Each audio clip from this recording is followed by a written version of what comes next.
کی اینو میخره؟ کدوم اینو میخره؟ کدوم اینو میخره؟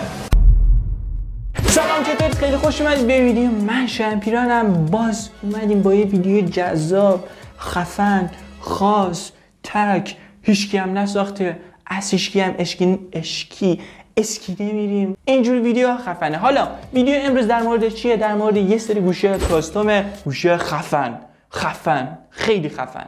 یه سری گوشه کاستومن که واقعا خیلی خفنن. نه اون گوشه قدیمی آیفون 6 نمیدونم پشتش الماسه و اینجوری. این آیفون ها جدیدن. یعنی چی جدیدن؟ یعنی آیفون 14 پرو مکس و S23 اولترا و نمیدونم اپل واچ و ایرپاد و از این چیزا، کلا هر چیزی گرونه توی این ویدیو میبینیم. پس بریم سراغ ویدیو. قبلش ویدیو رو لایک کنید، کانال یوتیوب سابسکرایب کنید، اینستاگرام حتما فالو کنید. اینستاگرام رو حتما فالو کنید چون یه برنامه خیلی خفنی هم واسه اینستاگرام دارم و همین تیک تاک هم فالو کنید. بریم سراغ اولین کاستوم، آیفون 14 پرو مکس. این آیفون خفنی که دارین میبینید یه آیفون خیلی خفنه ولی واقعا این پشتش خیلی خفنه. اون دور اون گله‌ای که میبینید اون نگین نیستن، اونا الماسن. 570 دونه الماسه که واقعا خیلی خوشگله. اون گل وسطش هم از الماس و طلا گرافه که اینم خیلی خفنه. و جالبش میدونی چیه؟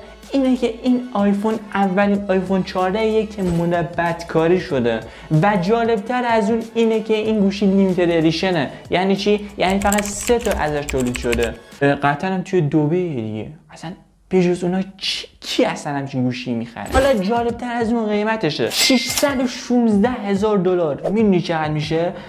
25 میلیون چیه؟ 25 میلیارد تومان تقریبا. و اینی که دارید میبینید واقعا کی اینو میخره؟ کدوم اینو میخره؟ کدوم اینو میخره؟ آخه این چیه خدایی؟ این یه صفحه مشکی. اصلا دوربینش کو؟ دوربین نداره. این چجوری میخوای عکاسی کنی؟ اصلا کدوم پول داره میره اینو میخره؟ حالا قیمتش $9,000. $9,000. ای خدا، پولو به کیا میدی؟ خب حالا بریم سراغ بعدی. این دیگه خیلی خفنه، S23 اولترا لیمیتد ادیشن. بچه ها اینم لیمیتد ادیشنه، 23 تا ازش تولید شده و واقعا خیلی خفنه. پشتش هم که میبینید طلا 18 عیاره. این طرحیه هم که دادم بهش یه طرح کلاسیکه، خودش توی سایتش اینجوری نوشته بود. حالا من نمیدونم واقعا کلاسیکه دیگه، چی میگی؟ کلاسیکه دیگه، ولی طرحش خیلی خوشگله. من بودم اینو میخریدم اگه پول داشتم. قیمتش چقدر میشه؟ $77,000. نمیدونم چقدر میشه، فکر کنم میشه یه 500 میلیون. حالا دقیقش رو این ور میزنم و همین. بریم سراغ بعدی. خب بریم سراغ بعدی که یه آیپده. حالا این آیپد چیه؟ اون دور مشکیشو که میبینید در واقع کلش مشکی نیست، اون طرح داره. حالا طرحش چیه؟ طرحش اول اینو بگم که جنسش تیتانیومه. طرحش هم از نقش داخلی کاخ یوسوپوفه یا همچین چیزیه. اینو تو سایتش نوشته بود. به خدا من اصلا نمیدونم کاخ یوسوپوف و اصلا اینا چیه. اون وسطش هم دوباره با نقوش خفن و جذاب، فکر کنم اینم واسه کاخه، به خدا نمیدونم، تزیین شده با طلای 24 عیاره. حالا وسطش چیه؟ وسطش یه یادداشته. این یادداشت مال کیه؟ مال گریگوری راسپوتینه. حالا این کیه واقعیت اینم نمیدونم. حالا یادداشته چی نوشته؟ یادداشته نوشته من میدانم که به عنوان تزار چیه؟ هیردوسی مغرور هستید، مانند روباه وارد شده اید و میخواهید به عنوان یک گرگ راسپوتین ترک کنید. ها؟ یعنی چی؟ چی شد؟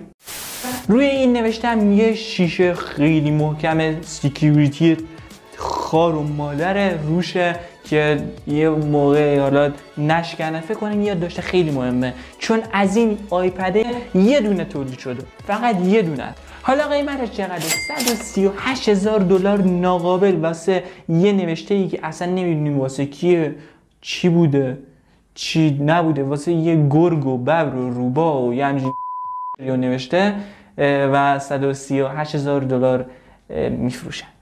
بریم سراغ بعدی. این خود اپل واچ نیست، کیسشه که جنس این کیس از تیتانیومه و خیلی هم خفن و قشنگ فشرده قویه. بدنش با 200 تا کریستال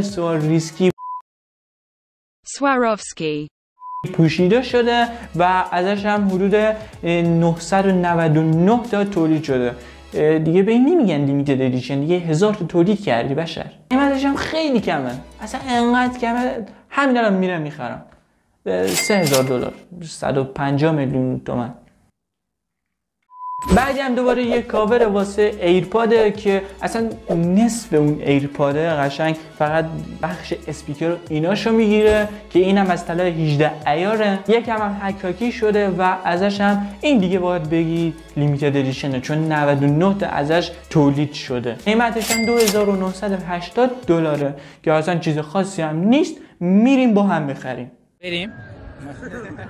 و آخرین کاستوم و ترین کاستوم دنیا، ایرتگ. آقا ایرتگ تو رو خدا کی ایرتگ رو اصلا طلا میکنه؟ اینی که داری میبینید یه ایرتگ طلاست که اصلا اون طلاییه که داری میبینید کلش یه طلای 18 عیاره. اون وسطش هم یه چشم نظر گنده زده که واسه کف ایرانه، اصلا این خوراک ایرانه.